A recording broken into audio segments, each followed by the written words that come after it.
포로에서 돌아온 유다 사람들, 고국으로 돌아왔고 사실 자기 집으로 돌아왔지만 집이 아니고 자기 나라가 아닙니다. 그렇죠.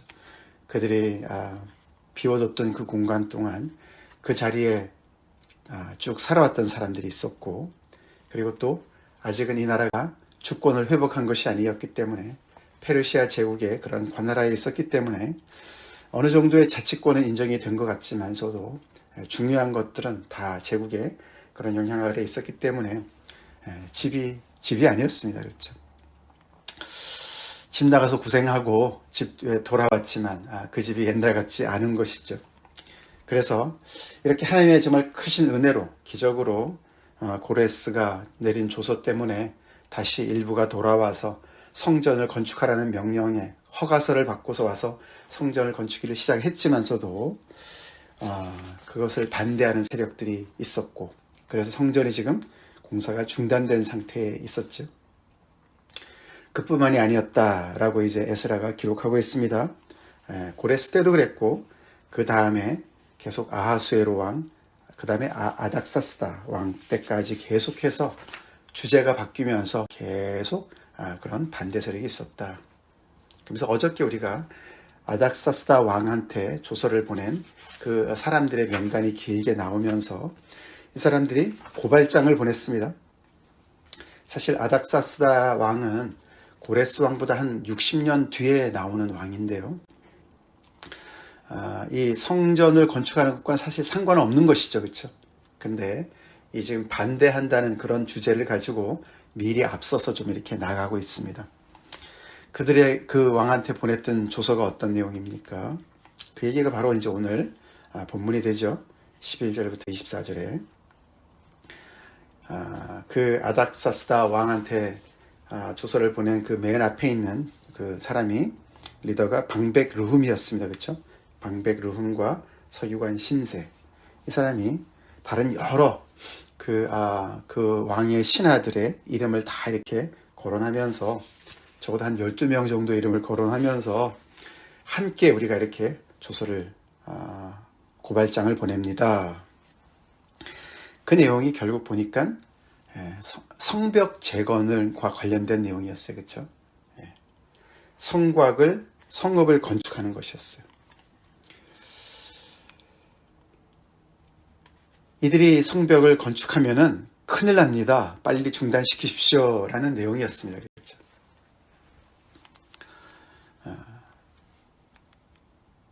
이 포로에서 돌아온 이 백성들이 성전을 재건하는 것은 고레스 왕이 허락을 한 거예요. 그렇죠? 그래서 허가장이 있었어요. 그럼 이 성벽을 다시 재건하는 것은 허가를 받은 건가? 허가를 받을 필요가 있을까? 좀 다른 주제입니다. 그렇죠? 성전은 그들의 어떤 신앙과 관련된 것이고 고레스가 허락한 것인데, 성벽을 재건하는 것은 굉장히 오해의 소지가 많이 있을 수가 있는 사안입니다. 그렇죠? 근데 이들이 먼저 속국으로 있으면서 페르시아 제국의 어떤 그런 정부로부터 허락을 받은 얘기가 없습니다. 그래서 지금 사실 오늘 이 조서를 보낸, 이 고발장을 보낸 이 사람들의 이 고발이 어느 정도는 타당한 고발이었어요. 그죠? 오늘 여기 우리 매일 성경에는 거짓의 사람들이다 이제 그렇게 붙였습니다만, 물론 이들은 굉장히 과장되게 얘기를 하고 굉장히 유다 사람들한테 불리하게만 얘기를 합니다. 그렇죠? 그렇지만 어디까지나 이 방백 르훔과 서기관 심세는 제국의 행정관들이었거든요. 그렇죠? 그들이 국적이 어디였든지 뭐 잘 모르지만 이들이 그 성전을 반대한 어떤 그런 사마리아인들하고는 좀 다른 부류들의 사람들입니다. 이들은 공권력을 가지고 있었고 그들은 행정권을 가지고 있었던 사람들이에요. 다시 말해서 관리인 거죠. 그렇죠? 제국의 관리들입니다. 그래서 이 관리들의 입장에서 봤을 때는 성읍을 건축한다고? 그러면은 뭐 독립을 꿈꾸는 거야? 성읍 안에 정말 들어가서 자기들끼리만 살겠다는 거야? 뭐 이런 생각들을 충분히 할 수가 있는 것이죠. 그래서 그들은 굉장히 어떤 그런 자기들의 어떤 책임이 있기 때문에 그 문제에 대해서 굉장히 심각하게 생각을 하고 왕한테 이렇게 고발장을 보내는 것이야. 상소문을 보내는 것입니다. 그만큼 이제 나라를 빼앗겨보고 국적을 빼앗겨보고 그죠? 주권을 빼앗긴 그런 상태의 그 서러움인 것이죠. 그죠? 서러움인 것입니다. 이 유다 백성들은 이것을 감내했어야만 했어요. 그렇죠? 앞에 사마리아 사람들은 시기심에 의한 것이었다면 이 문제는 조금 더 법적인 문제가 있었던 것이죠. 그 조서의 내용을 잠깐 우리가 살펴보면 이들이 왕께서 보내주신 이 사람들이 예루살렘에 이르렀는데 어쩌면 이들은 수르바벨 1차 포로 귀환보다는 좀 뒤에 사람들이기 때문에 2차 귀환자들을 얘기하는 것이 아닌가. 벌써 한 꽤 60년 정도 지난 상황이니까 그렇죠. 1차 포로가 온 다음에 그래서 이때가 에스라가 함께 온 때가 아니었을까 이렇게도 추정을 합니다. 이 사람들이 와서 이 폐역하고 악한 성읍을 건축하고 있습니다. 그냥 성읍을 건축한다고 하지 않아요. 그렇죠? 분명히 그래서 이 방백 르훔과 서기관 심새도 굉장히 이렇게 좀 한쪽으로 치우쳐져 있는 그런 얘기를 하고 있어요. 그렇죠? 폐역하고 악한 성읍을 건축한다. 그들이 이미 기초를 수축하고 성곽을 세우고 있습니다. 실상은 이 성벽이 다 무너진 건 아니었기 때문에 그렇죠? 어느 정도 이제 보수를 하려고 했던 것인지 그렇죠? 성전을 건축하면서 조금 더 이렇게 주변을 좀 더 이렇게 하려고 했던 것인지 그 의도를 우리가 정확히 알 수는 없습니다만 사실 이들은 복원하는 것이 목적이었겠죠. 유다 입장에서는. 근데 이 다스리는 입장에서 이 나라를 행정하는 통치하는 입장에서 볼 때는 허락을 받지도 않고서 이들이 이렇게 성을 건축한다. 굉장히 나쁜 의도를 가지고 건축한다라고 이제 이렇게 보고 있습니다. 그러면서 왕한테 갈 피해를 이렇게 미리 앞서서 경고를 하죠. 저들이 성곽을 완공하면 다시는 왕한테 조공과 관세와 통행세를 바치지 않을 겁니다. 독립하려고 들 겁니다. 그래서 결국은 왕한테 손해가 될 겁니다. 그러니까 빨리 막으십시오.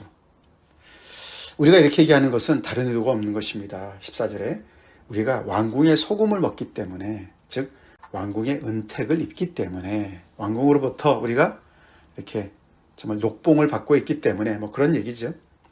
왕이 수치를 당함을 참아보지 못해서 우리의 충성심에 의해서 왕한테 아뢰는 것입니다. 우리의 진의를 믿어주십시오. 뭐 이런 얘기죠. 아시다시피 고대에서 소금은 굉장히 귀했습니다. 그렇죠? 요즘도 귀하지만 소금은 생필품이었고 그래서 이 소금으로 이렇게 화폐를 대신하는 그런 때가 있었죠. 이때도 그랬습니다. 사실 우리가 잘 아는 셀러리라는 단어 있죠. 셀러리맨, 셀러리. 그게 뭐 그 봉급이란 뜻 아닙니까? 그 셀러리의 원어가요. 라틴어의 셀라리움. 그게 소금이란 뜻이에요. 그래서 옛날에 군인들한테 녹봉을 지급할 때 소금으로 대신했었다고 그래요. 그만큼 이제 귀한 것이었죠. 이 소금이라는 건 또 어떤 그런 언약과 관련되어 있지 않습니까? 그래서 우리가 왕궁의 소금을 먹는다. 우리는 왕궁에만 충성하는 사람들이고 왕궁의 녹봉을 먹기 때문에 왕궁의 사람입니다. 그런 표현을 하는 것입니다. 그러니 우리의 충성심을 잘 아시고 우리가 보내는 이 고발장을 정말 잘 보시기 바랍니다. 굉장히 효과적으로 글을 쓰고 있습니다. 그리고 그는 한 발짝 더 나가죠. 15절에 역사책을 들춰보십시오. 그렇게 얘기하죠. 왕은 조상들의 사기를 삼국사기 뭐 이런 거죠. 그렇죠? 그래서 사기 역사책을 살펴보십시오. 그러면 그 역사의 기록에 이 유다 성읍이 예루살렘 성읍이 얼마나 폐역한 성읍이었는지 얼마나 반항하는 성읍이었는지 잘 알 겁니다. 항상 반역해 왔습니다. 그렇게 얘기를 하는 거예요. 그러니까 이 페르시아 제국이지만 그 앞에 바벨론 제국의 역사랑 다 이렇게 함께 있지 않겠습니까? 특별히 이들이 망하기 직전에 그렇죠. 계속해서 이 아수르 제국과 바벨론 제국 사이에서 왔다 갔다 하면서 계속 반역을 꾀었습니다. 그렇죠? 조공을 바치다가 안 바치기도 하고 그런 기록들을 다 살펴보시면 잘 알 겁니다. 그래서 빨리 이것을 중단하지 않으면 늦으면 결국은 당신의 이 강 건너편 유브라데 강 서쪽에 이 영지가 땅이 사라질 겁니다. 그렇게 이제 조서를 보냈다는 것이죠. 사실 이 아닥사스 왕 때 이 고레스 왕과는 좀 많이 달랐다고 그래요. 그 당시에 이 페르시아 제국의 상황이 여기저기서 굉장히 반란이 많았다 그럽니다. 그러니까 반란이 많으니까 조공이 안 들어오고, 그렇죠? 이 왕궁에 계속해서 이렇게 들어와야 되는 그런 조공들이 안 들어오니까 점점 더 굉장히 민감해지고, 고레스 왕 때는 정말 페르시아 제국의 초창기니까 굉장히 관용과 포용의 정책을 폈지만, 아닥사스다 왕 때는 이미 벌써 굉장히 통제를 많이 하고 질서와 어떤 그런 균형을 이루는 그런 것을 더 강조했다는 그런 기록이 있습니다. 그래서 이 아닥사스다 왕의 굉장히 그 심기를 건드리는 그런 사안이 될 수가 있었던 것이죠. 그래서 그 이야기를 듣고서는 이 왕이 조서를 보냈는데 아니나 다를까 살펴봤더니 너 말이 맞다. 그렇죠? 그리고 더 나가서는 이 나라가 옛날에는 큰 군왕들이 다스려서 그 일대의 조공을 받았던 나라인 것을 내가 확인했다. 다윗, 솔로몬 그때를 얘기하는 것이죠. 그래서 이들이 그 옛날의 그 영화를 다시 회복하면 큰일 나겠구나 라는 판단을 해서 결국은 건축을 중단하게 하고 내가 다시 조서를 내리기까지 기다리라. 그렇게 조서를 보낸 것이죠. 그 얘기를 받고서 얼씨구나 좋다 그러고 가서 결국은 유다 사람들한테 가서 중단을 시켰다. 그건 이제 성벽에 대한 이야기죠. 그러고 나서는 24절에 다시 역사로 다시 되돌러 갑니다. 그렇죠? 수르바벨 60년 전으로 돌아가서 24절에는 하나님의 성전 공사가 바사왕 다리오 제2년까지 되었다. 이게 BC 520년경 얘기하는 것이죠. 그래서 좀 헷갈려요, 사장이. 그렇죠? 역사적으로 시간이 왔다 갔다 하기 때문에. 근데 이렇게 두 가지 사안이 함께 적혀져 있습니다. 결국 이제 얘기하는 것은, 에스라가 얘기하고자 하는 것은 이런 엄청난 반대, 끈질긴 반대 속에서 이 나라가 다시금 옛날의 모습을 갖춰가고 있다는 것을 강조하고 있는 것이죠. 성전이 재건되고 지금 16년 동안 이렇게 쭉 다리오 제2년이 16년째거든요. 시작해놓고 성전에 기초를 놓고서 16년 동안 이렇게 중단되었었고, 그리고 이 성벽도 결국은 이렇게 공사가 그쳐져서 이게 언제까지 갑니까? 느헤미야가 등장할 때까지 중단이 돼요. 이것도 10년 넘게 중단이 됩니다. 그래서 느헤미야가 그 소식을 듣고서 아닥사스 왕 제20년에 울면서 얘기를 해가지고 결국은 허락을 받아서, 이 아닥사스다 왕이 허락을 해서 그가 와서 52일 만에 성벽을 세우지 않습니까? 그런 많은 우여곡절 끝에 이렇게 다시 성전이 세워지고 성벽이 세워졌다는 것을 강조하기 위해서 기록한 것입니다.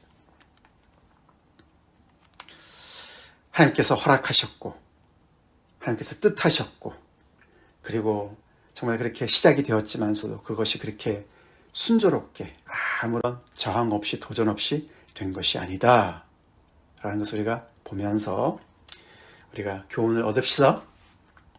그래서 우리가 쉽게 포기하고 쉽게 좌절하고, 아니 하나님께서 허락하신 길인데 왜 이렇게 어려워, 이렇게 얘기하지 말자고 말씀을 드리는 것이죠. 특별히 이렇게 조금 전에 제가 이렇게 자세하게 설명한 이유가 있어요. 이 방백 르훔과 서기관 심세, 이들의 이 반대는 적법한 것이라고 말씀드렸잖아요. 그렇죠? 적법한 것이었어요. 그 내용이 과장되고 편중된 것은 맞지만 적법한 것이었어요. 이들이 성읍을 그냥 어떻게 건축하겠습니까? 주권이 없는데, 그렇죠? 그래서 이 아닥사스다 왕이 허락을 해야만 해요. 한때는 자기 나라에서 자기들 마음대로 할 수 있었는데 주권을 상실한 다음에 지금 이렇게 속국으로 있으니까 당연히 허락을 맡아야죠. 자유를 제약받고, 그렇죠? 속박을 받는 것이에요. 하나님의 백성이 하나님의 통치만을 받아야 되는데 제국의 통치를 받고 있는 것이에요. 그것이 근데 적법한 거라고요. 왜요?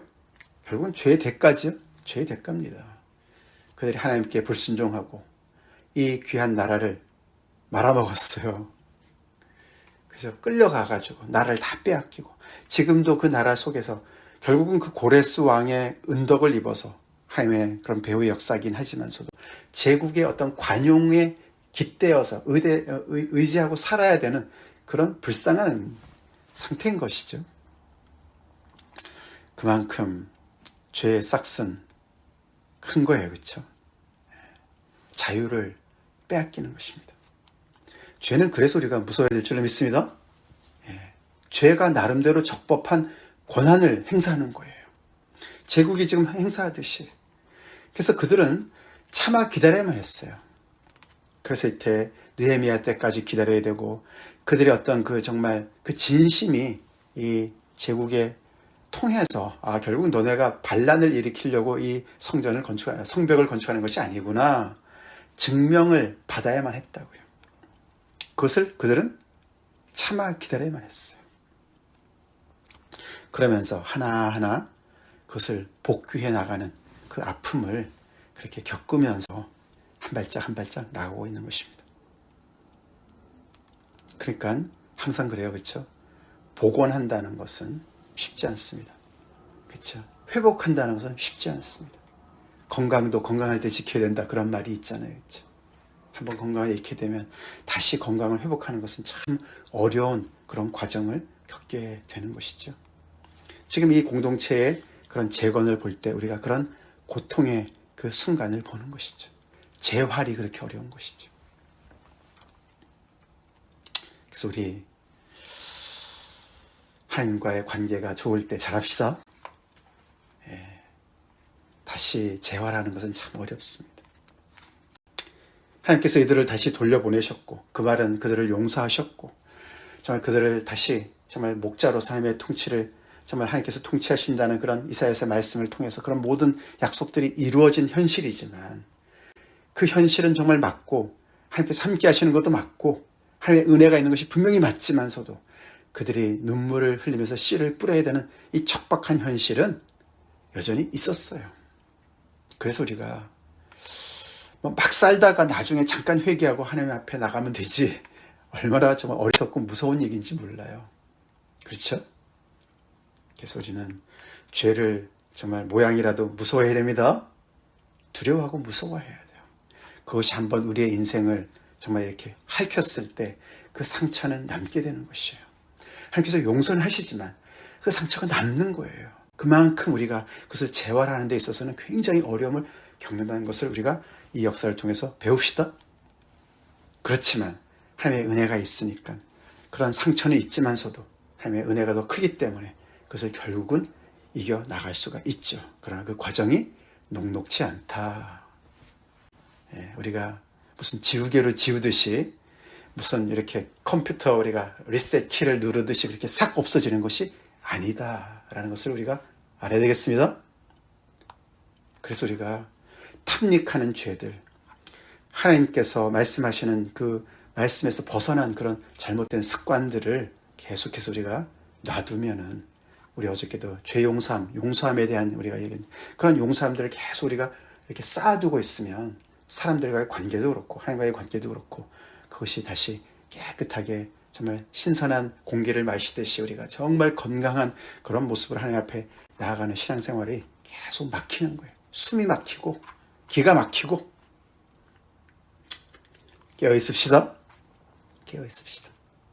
그러나 우리가 만약에 이 백성들처럼 우리가 어떤 재활을 한다 했을 때 낙심하지 맙시다. 낙심하지 맙시다. 그만큼 또 고통도 있지만 그만큼 또 성숙해지는 것도 있으니까 하나님의 은혜를 더 깊이 아는 것이 있으니까 한 번 실패했으니까 더 이상 그 안에서 그런 어떤 순진함은 우리가 버리게 되고 더 하나님의 간절하게 앞에 나갈 수 있으니까 그 나름대로의 은혜가 분명히 또 있고 그 상황에서도 아는 은혜가 있고 그 안에서 계속해서 우리가 또 한 걸음 한 걸음 전진하면서 더욱더 겸손하게 주님 앞에 나아갑시다. 기도하겠습니다. 아버지 감사합니다. 에스라 말씀 옛날 이야기지만 하나님의 백성들이 어떻게 정말 실패했다 다시금 일어나는지 재활을 하는지 그 과정을 우리가 보면서 또 우리가 교훈을 받습니다. 주님께서 주신 은혜 잘 간직하는 것, 잘 누리고 하나님의 그 은혜 가운데 거하는 것, 은혜에 합당하게 산다는 것이 참 쉽지 않습니다. 하나님의 은혜를 입은 자답게 책임 있게 살아가는 우리의 삶이 되게 하여 주시옵소서. 선줄로 생각하지 않고 넘어질까 조심하며 아버지 앞에 늘 아버지 하나님 정말 겸손하게 거룩하신 하나님의 그 거룩하심을 침범하지 않고 거룩하심을 닮아가는 복된 저희들 되게 하여 주시옵소서. 제가 때로는 아버지 실패하고 아버지 다시 죄사함을 받고 용서함을 받고 다시 재활을 하는 부분도 있습니다. 아버지 오늘 말씀을 통해서 또 이렇게 정말 방해를 받는 그런 공동체였지만 끝까지 참아 기다리며 하나님의 때를 기다리며 하나님의 도우심을 구하며 또 그것을 이뤄낸 그 공동체의 그 인내를 또 우리가 배우게 하시고 그런 가운데 또 우리의 인격이 더욱더 주님을 닮아가는 은혜가 있게 해주시옵시고 포기치 않게 도와주시고 우리가 순진하게 정말 아버지 신앙생활 하지 않게 도와주시고 아버지 정말 비둘기 가침처럼 순결하기도 하지만 뱀같이도 지혜롭게 그렇게 주님을 잘 섬기는 백성들 되게 하여 주시옵소서. 교회가 되게 하여 주시옵소서. 예수님 이름 받들어 간절히 기도올리옵나이다. 아멘.